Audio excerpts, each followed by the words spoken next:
Hello and welcome. My name is Lino Tadros, and in this video, we will continue with our journey in Azure AI Studio with code. And this time we will take a look at the power of debugging your prompts and your interaction with the RAG of your context and the LLM of choice. So let's go ahead and get started. In previous video, we showed you how to start the compute engine inside of Azure AI Studio, and we were able to bring up a VS container. So I'm going to continue with that, and I would like to go to the source, and this is all the code necessary that got created by the template for you. So I'm interested in the chat request Python file.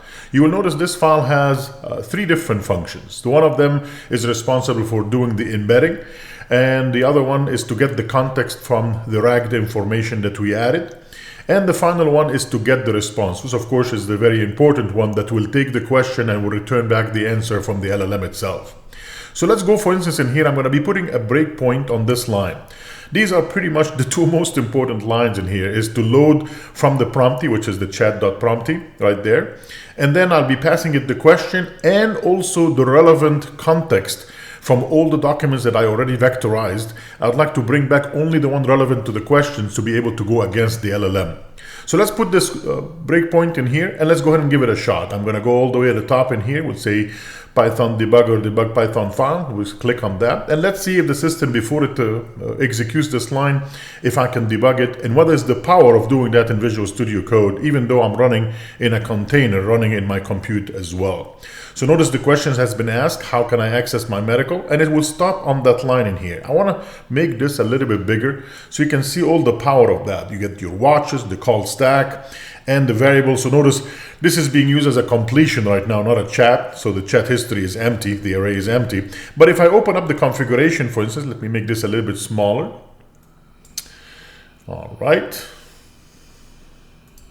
Just gonna collapse it. All right, sounds good. All right, maybe not. Okay, perfect. Sounds good.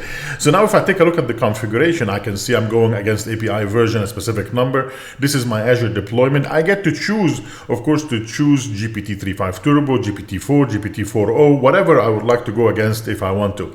It has access to the Azure endpoint, the connection. There is none right now. Let me collapse this and open up the important part. This is a good place to debug. For instance, I want to find out what chunks have been included instead of bringing in the entire data to go against the LLM that will cost me a lot of tokens. We'll notice that the document have already been found, and there are only 3 documents that are related to how can I access my medical records. And you will notice each and every single one of them with the ID of the document, the title, and so on. So this could be, again, the 20 different records that was in my CSV file, or it could be part of like thousands of different documents that are vectorized, or a SQL Server database, or a PostgreSQL. Again, only the chunks relevant to this part of the sphere we talked about before after the embedding took place. So this is a great place to debug this as well. You'll notice the deployment name is GPT 3.5. I can take a look at the embedding in here if I want to.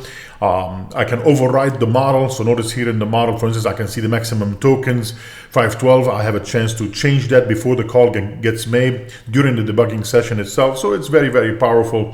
And notice at the end, the questions is also in my local variable as well. Okay, let's go ahead and click on continue. And you will notice from that point on, I will actually get my answer. And there is the result telling me exactly based on the 3 chunks that ended up going to the LLM, which is in this case was GPT 3.5 Turbo. It was able to get that. So you can actually try this out with different ones. So you can actually, let me go back here to show you how you can change that. If you go to the environment in here, remember the code in that file is bringing these values from these environment variables. So if you would like to change the GPT 3.5 Turbo, go ahead and change it maybe to GPT-4o and then run the code again. If you do not want to use text embedding ADA002 and you already have a deployment for something else like the 003, small or large, change it in here as well. That would be no problem. If you want to change any of the deployments for embedding or for the LLM, this is the place to do it and just rerun the code. Hopefully that was useful to understand how you can debug your code for the prompty and for the get responses to be able to really see everything that's being passed into your LLM before it happens during a debugging session. Thank you for watching. If you like it, please click on like, and if you'd like to be notified for future videos, please subscribe to the channel. Thank you so much.